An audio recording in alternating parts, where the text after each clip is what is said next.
আপনারা দেখছেন challenge ২৬ bulletin. একবারে দাঁড়াই যাবেন না ভাই।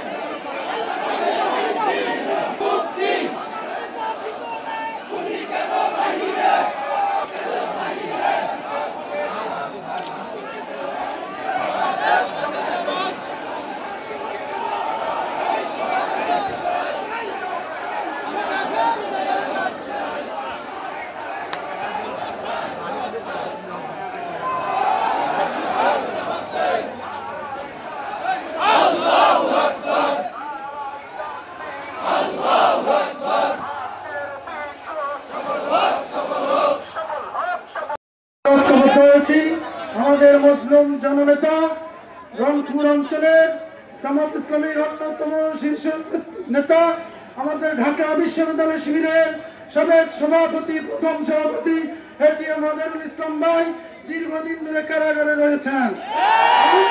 জনবাসী আজকে বলে দিতে চাই প্রশাসনকে, আর আমরা কোন সময় দিতে চাই না। আজকে তাকে সাথে আমরা ঘরে ফিরবো ইনশাআল্লাহ। আসসালামু আলাইকুম ওয়া রাহমাতুল্লাহ। সংগ্রামী নীলফামারীবাসী,